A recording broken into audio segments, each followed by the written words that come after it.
Well, let's head back to Washington, D.C. now and join GB News presenter Bev Turner. Bev, speaking to you in the last hour, you were talking about how Charlie Kirk always engaged people in good faith, how he was a champion, really a legend for free speech in the United States and around the world. And this evening was the first of a 14-city tour which would have Kirk's signature Prove Me Wrong table, where he would sit down and engage people regardless of their perspective, in good faith, in honesty, to try and see if they could come together and find some middle ground and have it out with ideas, not with violence. And that, Charlie, is what made Charlie Kirk so special, because that sort of fierce debating is so rare now, particularly for teenagers. You know, the last 5 years, you can trace back to the pandemic the idea you can't say that words were dangerous, that you couldn't debate issues you felt strongly about. Nigel Farage said it himself in Washington, D.C. at that Senate committee hearing last week when he was talking about free speech. We've had this febrile environment whereby one's attitude has been extrapolated to mean whether you are a good person or a bad person. And really, we don't have a history of that in the West. We haven't lived under that sort of dichotomy when it comes to debate. And Charlie Kirk was doing a really good job of trying to break down that binary positioning of different opinions. And as I've said earlier this evening, the two teenagers who live in my house are divided on the issue of Charlie Kirk and who he was. And in fact, during your interviews there, I just had a call from my 16-year-old who just said, "I can't believe it, Mum. She's over in London. I'm here in Washington, D.C." And she said, the phrase was, she said, "This is the biggest news of the year to their generation, to these teenagers who are so engaged with social media." 5 million followers on Twitter alone, Charlie Kirk had. Millions of followers of his YouTube channel and his Instagram accounts, and huge on TikTok. And what my daughter's also said to me is already on those platforms, there are people posting underneath that he deserved this, that he wasn't on the right side of history, that this was coming to him.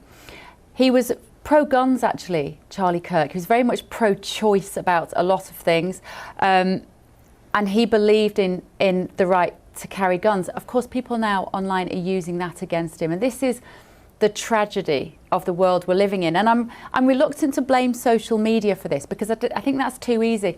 This isn't about social media. It's something much deeper than that, and of course these platforms play a part in that. But it stems back to the classrooms, to universities, to ideologies of actually woke thinking. And I'm not a huge fan of that word, but I think as a sort of a kind of cultural tyranny, let's call it that, the idea that there was a good and a bad side to many of these issues, whether it's trans rights that Charlie had very strong opinions on, very Christian values, very conservative values, whether it's trans issues, whether it's crime, law and order, death penalty, abortion as well. He was very anti-abortion, very pro-life in that regard, but very political and very unafraid of the difficult conversations. And that's the tragedy tonight. Who can step into those shoes? Because those shoes are almost impossible to fill. And who would now have the bravery, the courage to step into those shoes? Because one of the unfortunate implications of this will be silencing of dissenting maverick voices who are trying to push, let's say, a conservative mindset. I don't even think that language necessarily fits with some of the issues that Charlie was trying to say. And also, as my daughter pointed out to me just now on the phone, there were lots of young people in that crowd. There were thousands. Charlie Kirk attracted thousands of young people to his debate sessions. And it's a miracle, actually, tonight that there haven't been more injuries, that there weren't more fatalities.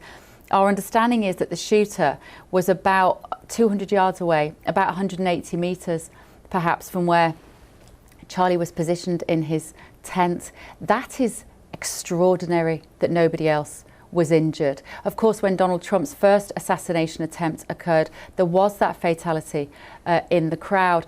And just to echo what Ben Leo was just saying there, you know, we've had 2 assassination attempts on the president, on Donald Trump. We've had this fatal assassination of Charlie Kirk. There was never an assassination attempt on Joe Biden. And I think we don't know the political persuasion of the person that was responsible for the death of Charlie Kirk today. It's very easy to conclude that they may see themselves as left-wing. Charlie was very vocal about the war in Palestine. It is plausible that somebody that disagreed with him on those issues could have killed him. We don't know the facts of that. But what we can start to build a picture of is that those who would consider themselves to be politically left, the hashtag Be Kind crowd, seem time and time again to be on the end, pushing out this violent agenda, the ones who are perpetrating violent crime, not on the receiving end of it. So this will trigger this fatality, this tragedy. This will trigger so many important conversations that the world, frankly, and particularly the West, needs to have. I've also heard this evening that Charlie's wife and children, I believe, were at the event in Utah. That's a bit of breaking news, yet to be confirmed, but there seem to be quite reliable reports about that. And I just remind everybody, and you know, on behalf of GB News, that our thoughts go out to his wife, Erica, and their 2 very young children, because right now there is a grieving family. Whilst we are talking about the political implications of this, critically, a family, a loving, conservative Christian family, have lost a very important member of that family. And it's tragic tonight to be here in America, to be delivering this news on, you know, what should be an exciting build-up to our new show here. It is certainly not what we expected, Ben Leo and I. It's certainly not what we expected to be talking to the British public about at this moment. Bev Turner, live in Washington, D.C. Thank you for that. And we are getting more reaction now to the killing of Charlie Kirk in Utah. Former President Joe Biden has said there is no place in our country for this kind of violence. It must end now. Jill and I are praying for Charlie Kirk's family and loved ones. We've also heard from Charlie Kirk's organisation, Turning Point USA, the organisation he founded in 2012, aged just 18. That became such a significant part of the American conservative movement as he started out as a libertarian activist. Charlie Kirk, they said, is with Jesus Christ in heaven. It told its supporters in a statement, it's with a heavy heart that we, the Turning Point USA leadership team, write to notify you that Charlie Kirk went to his eternal reward with Jesus Christ in heaven. Jesus defeated death, so you can live. Charlie Kirk had posted that on X earlier on Sunday. Now, Kemi Badenoch has also reacted to the killing of Charlie Kirk, the Conservative Party leader saying that the killing was a blow to everything Western civilization stands for.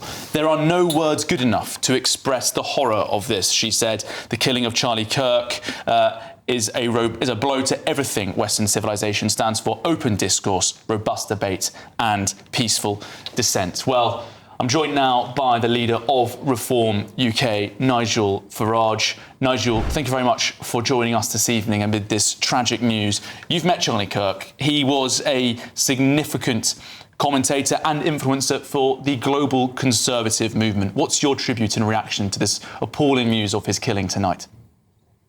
Well, I didn't just meet Charlie Kirk. I met Charlie Kirk 10 years ago. I knew Charlie Kirk. I've been to his studios in Arizona. I spoke at Turning Point rallies. I spoke at a massive event for him in Arizona. I was with him in London, trying to get Turning Point UK off the ground. He's someone I went on his radio show on a regular basis. In fact, I often said, no, Charlie, I'm too busy, because he'd keep me on for goodness knows how long. I met his wife. I went out campaigning with him in Arizona in the midterm elections. He's someone that I spoke to on the phone. I knew him very, very well indeed. I'm desperately sad for him, Erica, his lovely wife. He was a very committed, very happily married, committed family man, fundamentally strong Christian ethos and beliefs.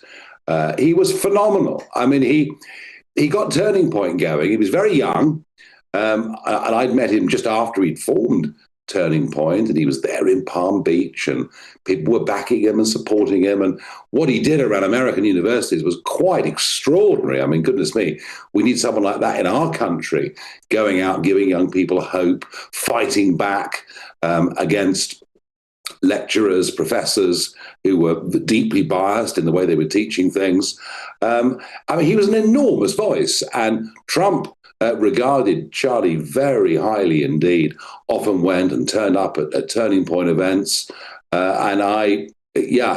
really, for a young man, made a massive impression and was an important part, I think, in reviving in young people in America, students particularly in America, belief in very, very good values. So look, I knew him very well, regarded him as a friend. We got on incredibly well. I'm desperately sad.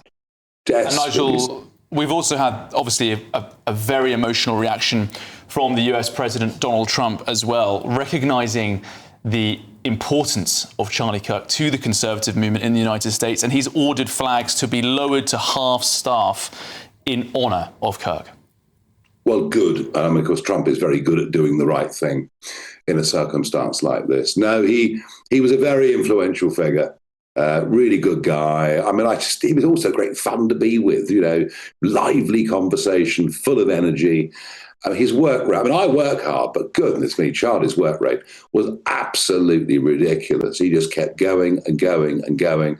And also an incredible broadcaster. He had his own radio show. He's on there for hours every day, big interaction with the audience. It's a very, very dark day for American democracy, for Western democracy, and for free speech. And I know that what will come after this will be a lot of fingers pointed at those that scream at those on the right as being, neo-Nazi and beneath contempt and all the rest of it. But I just think for now, that will come in the next few days. I just think for now, I want to remember a friend. I want to remember somebody who was the most extraordinary, most influential political influencer in America over the course of the last decade, a remarkable man.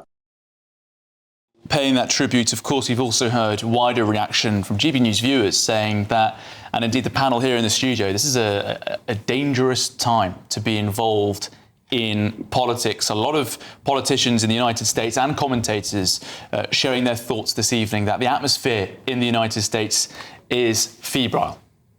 Yes, it is. I mean, I was there last week, of course, on Capitol Hill, appearing before the Judiciary Committee, and I noticed it's so partisan in America. It's so divided. We're probably not very far behind, but it is so divided. It is so bitter, and there are voices of intolerance in the public square. There are voices that wish to shut down on free speech. And these are all very, very dangerous things. We don't yet know who the shooter was. We don't yet know what his or her ideology was. But I would be surprised if this wasn't, but it has to be, doesn't it? Politically motivated in every way. The fact that you get a shot from 200 yards and you hit somebody in the neck suggests that the person firing the gun was professional. The guy that had a go at Trump the first time wasn't and killed somebody in the crowd.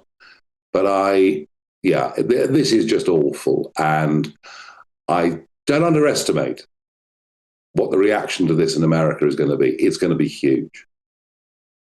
Nigel Farage, the leader of Reform UK, paying that tribute to Charlie Kirk. Thank you very much for joining us on GB News this evening. And as we were discussing with Nigel Farage there, Nigel, Donald Trump has ordered the flags to be held at half-mast throughout the United States. And we can bring you a shot now in Washington, D.C. at the White House of the US flag being lowered in honour of Charlie Kirk as Donald Trump paid a heartfelt tribute towards the conservative influencer and activist. His killing tonight has seen an outpouring of sympathy and prayer, but also of shock and horror from political commentators, politicians, and ordinary people alike right across the world.